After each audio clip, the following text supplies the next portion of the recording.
اور جس دن کسی نے کھانا نہیں کھایا ہو یقیناً وہ کچھ ہے نا مقربہ، کسی یتیم کو یا غریب کو اس دن جس نے کھانا نہیں کھایا ہو اس دن اس کو کھانا کھلاؤ.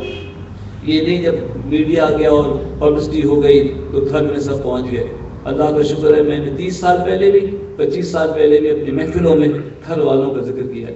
میں وہاں گیا ہوں، میں کیبل پہ بیٹھ کے گیا ہوں. وہ وہاں جو گاڑی چلتی ہے نا اسے وہ کیکڑ کہتے ہیں، پرانے ٹرک نما جسے دیکھے اس پہ گیا ہوں. اور مور بھی دیکھے ہیں اور ان بچوں کو بھی دیکھا ہے جو گھر میں پانی نہیں ہوتا تو وہ بالٹیاں اٹھا کے چلتے. دور راستے میں سانپ بہت ہوتے ہیں تو وہ سانپ کاٹ لیتے. ایک کراچی والوں کو معاف کرنا، میں خود کراچی والا ہوں بالکل 100% ہوں، لیکن ایک بات آپ سے کہتا ہوں شہر والوں، میں نے گھر کے علاقے میں بھوک سے مرتے ہوئے دیکھ لیا ہے اور پیاس سے مرتے ہوئے دیکھا ہے اور سانپوں کے کاٹے بہت مرتے ہیں، لیکن کسی ایک بچے کو بھی ایک جوان کو بھی خودکشی کرتے نہیں دیکھا. اللہ. اور تم کو اللہ نے سب کچھ دیا، شادی پسند کی نہیں خودکشی، اللہ نوکری چھوٹ گئے خودکشی، امتحان میں فیل ہو گئے خودکشی. استغفر اللہ استغفر اللہ. تو یہ تو آج ایک میڈیا میں بات آ گئی اور بچے بھوک سے مر رہے ہیں، واقعی بیماری سے مرنا ہو رہا ہے، سانپ کے کاٹ سے مرنا ہے، لیکن کوئی کسی کو کھانا نہیں ملے اور ہم اپنے شہروں میں کھانے ضائع کریں. اللہ اکبر.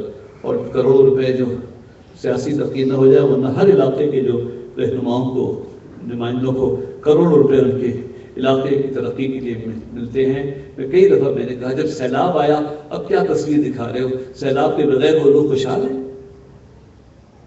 کیا زلزلے کے بغیر وہ لوگ خوشحال ہیں؟ اللہ اکبر. تم نے ان پر خرچ ہی نہیں کیا، تم نے ان کو سہولتیں دی نہیں، یہ ہمارے لیڈروں نے نہیں دی، اور یہاں کراچی میں بنگلوں میں اور بلٹ پروف گاڑیوں میں رہ رہے ہیں. تو بہرحال چلو ایک شاید اپنی قوم کے یارو ہم نے حال عجب ہی دیکھا ہے، سوئیں تو طوفان بھی کم ہے، جاگ اٹھے تو لہر بہت. اگر جاگ اٹھو تو یہ لہر بھی بہت ہے. بھائی بھوکوں کا خیال رکھو، غریبوں کا خیال رکھو، ساری دنیا میں پاکستان میں ملک میں اپنے شہر میں غالب میں خیال رکھو کہ کوئی بھوکا نہ سوئے. اللہ مجھے معاف کرے، میں تو یہ جملہ تک کہتا ہوں کہ مسجد میں سیمنٹ کی بوری دینے سے پہلے محلے میں دیکھ لینا کہیں غربت ہو تو آٹے کی بوری پہلے دے دینا. اللہ کو عمارتوں کی ضرورت نہیں ہے. پیر و مرشد کامل را سیدی حمزہ